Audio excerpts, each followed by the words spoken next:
Mayang adlaw mga higalag mga kaigsunan. Diyan sab kita niining ato ang channel sa Revelation 7 nga magahimo kita sa ato ang pagpamalandong pagtuon alang sa paghatag kanatog impormasyon mga pagtulun-an gikan sa balaang kasulatan, no? Ang uluhan karon sa ato ang pagtuon mao kini siya. Jesus Christ was the builder of the Seventh-day Adventist Church. Dakong pangutana makigsunan. Si Jesus mao ba ang magtutukod sa Seventh-day Adventist Church?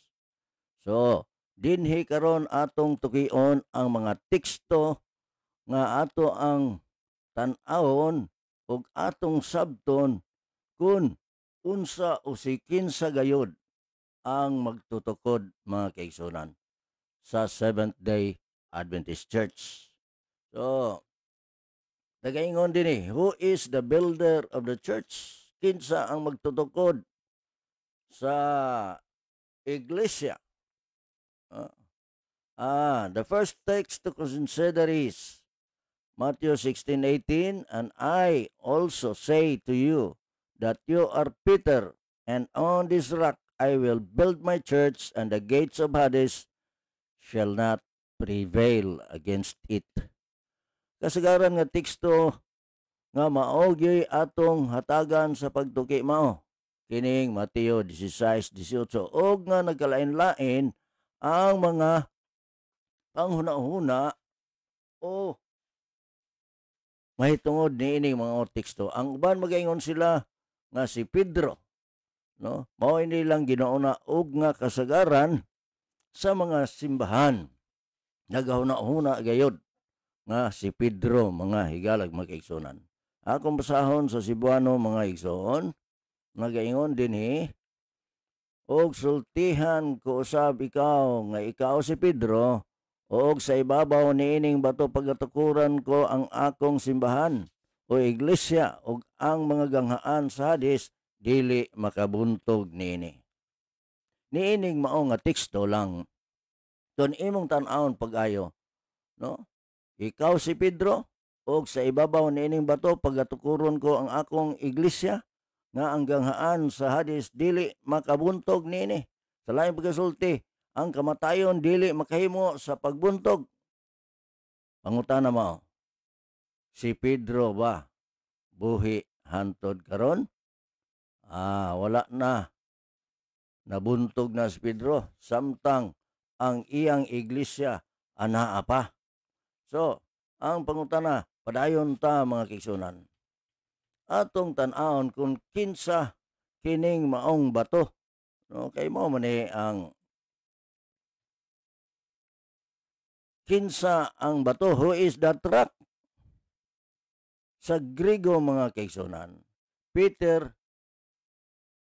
naingon din sa atong pagtuon, Peter is Petros, a masculine noun, properly a stone, pebble, sa atong paggamay, such as a small rock found along the pathway. Sa ato pa, usa ka gamay nga bato nga imong makit-an diha sa dalan. Mo na Petros, small stone, no? Then stand in contrast to 4073, ang Petra. Ang Petra is boulder, dako, cliff, no?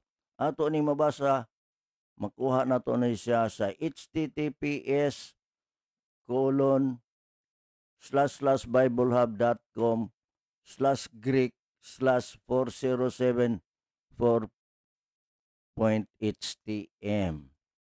Dugang nga impormasyon na yun rin.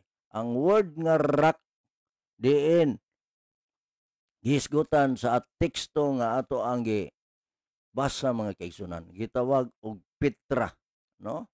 Ingon din noun, dative feminine singular, Strong's Greek 4073, a rock, ledge, cliff, cave, stony ground. Sa ato pa, hilabihan kadako nga bato, no? Hilabihan kadako.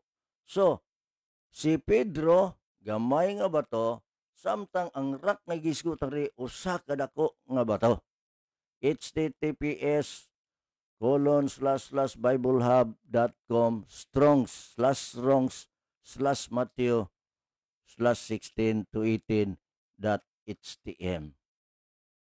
So, ang bato din nga gisgutan, mao, mga kaigsunan, ang dako nga bato. Samtang si Petros, gamay nga bato. Samtang kining bato nga gitawag og Petra, dako nga bato. Now, kinsa man kining maong bato? Dinhi ang magpadako mag-isunan. Kini ang mutubag sa ato nga pangutana. 1 Corinto 10 versikulo 4. And did all drink the same spiritual drink, for they drank of that spiritual rock that followed them, and that rock was Christ. King James Version. No? Kinsa day ang bato? Sa mao nga teksto nga makita nato sa balaang kasulatan. Si Kristo mao ang bato. Akong basahon sa Cebuano, mga kaisunan. At least nga nagingon sa 1 Corinto 10 versikulo 4. Og ang tanan na naginom sa maorang usa ka espirituhanon nga ilimnon, kay sila naginom gikan sa espirituhanon nga bato nga nagsunod kanila, og kadto nga bato mao si Kristo. Christ was that rock. Ang dako nga bato si Kristo, mag-isunan. Ang bato nga gisgutan dinhi, mag-isunan, sa Mateo 16 versikulo 18, mao si Kristo og dili si Pedro.